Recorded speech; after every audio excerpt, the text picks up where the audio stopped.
So for number one, we're asked to find lots of things: sine of 2 theta, cosine of 2 theta, tangent of 2 theta, sine of theta over 2, and cosine of theta over 2. And we are given that cosine of theta is negative 2 over 7, and we're given that it's between pi over 2 and pi. I went ahead and started by drawing our triangle. That's how we always start. This is a triangle problem. I know that because it's giving me cosine or sine or tangent. It's giving me the triangle information. So if cosine is negative 2 over 7, that means we know adjacent and hypotenuse. Quick little Pythagorean theorem here.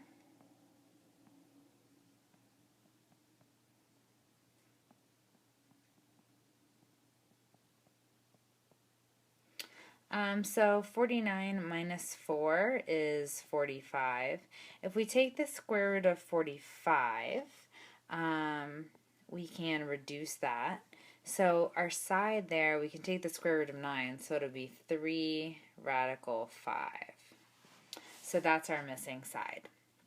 So all of that is important work, but now, and we have all of the information we need now in order to do our sine, cosine, and tangent all of 2 theta. So let's go ahead and do those first. I'm going to clear myself a little room here so we can do it all on one page. You guys know how to do the Pythagorean theorem.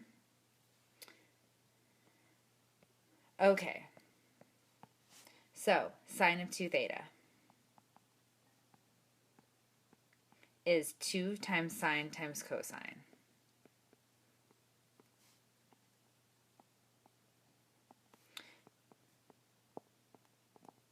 Sine here is opposite over hypotenuse, so that's 3 radical 5 over 7. Cosine is negative 2 over 7. And then we just multiply across. 2 times 3 times negative 2 is negative 12. We have that radical as well, radical 5. 1 times 7 is 49. You want to reduce if you can, and here there's nothing to be reduced. That is sine of 2 theta. Okay, cosine of 2 theta is cosine squared minus sine squared. You notice once I plug in the ratio, the sine and cosine are gone. That's because cosine of theta is negative 2 over 7. We're replacing the whole thing. It's going to confuse you and be incorrect if you leave the cosine there or the sine there. So we have 3 radical 5 over 7 squared. And you just want to be careful when you're squaring these in your head. When we square negative 2, we get positive 4 over 49. And when we square 3 radical 5, remember that was square root of 45. So that's just 45 over 49. And we have that common denominator built in, which is awesome. That gives us negative 41 over 49 as our final answer. Okay, let's look at tangent. I'm going to add a page. Tangent of 2 theta is 2 tangent of theta over 1 minus tangent squared. So if we go back and look at our triangle, tangent would be 3 radical 5 over negative 2.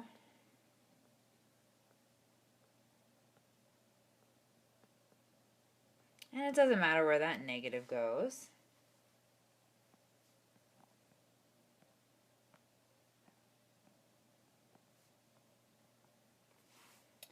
Be careful when you're multiplying here. In your numerator, that's 2 over 1. So really, this one works out nice because the 2's cancel because you have 2 over 1 and then you have that 2 in the denominator. So those work nice. So our numerator ends up just being 3 radical 5. And then we have some more work to do in our denominator. When we square 3 radical 5 again, we get 45. And when we square negative 2, we get 4.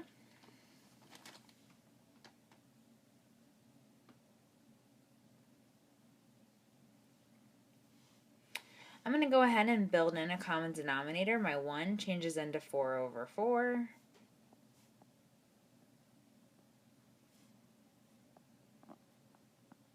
And that means I'm dividing by negative 41 over 4. Flip the second and multiply.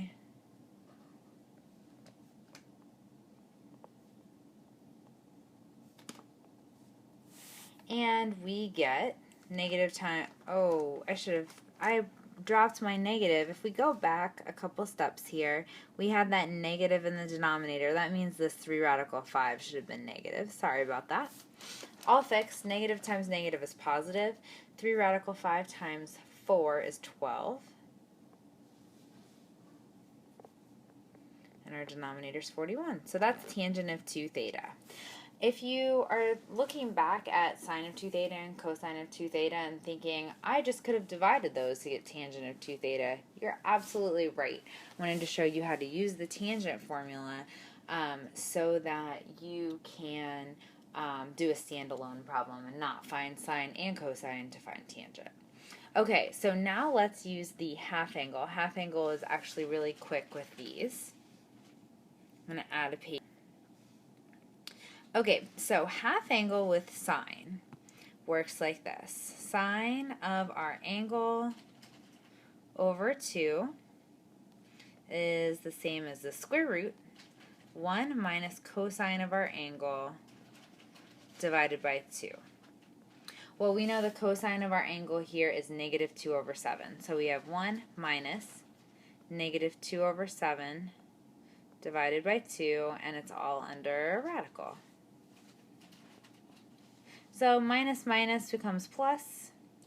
I'm going to change that 1 into 7 over 7.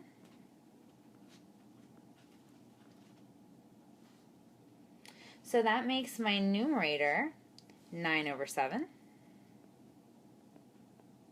And we're dividing by 2 over 1. Dividing by 2 is the same as multiplying by 1/2.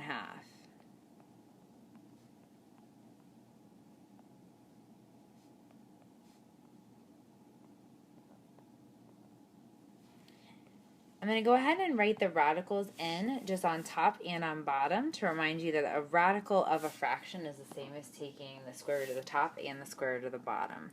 The square root of the top is just 3. We don't like that square root to stay in the bottom, so we're going to multiply the bottom and the top by it. So we get 3 radical 14 over 14 as our sine half angle.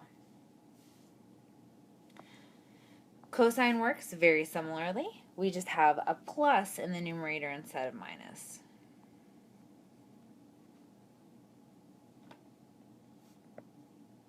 So 1 plus our cosine, and cosine here, I'll write out the formula for you.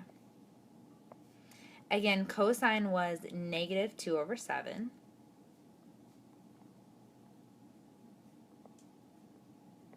That's a negative there. Again, our 1 is going to change into 7 over 7, fancy form of 1. Makes our problem a little easier to work with. So our numerator, 7 minus 2, is 5 over 7. And then again, dividing by 2 is the same as multiplying by 1/2. So we get square root of 5 over square root of 14. We don't want that radical to stay in the denominator, so we're going to go ahead and multiply by it. Whatever we do to the bottom, we have to do to the top as well. And we get square root of 70 over 14. So those are some quick triangle problems with half angle and double angle.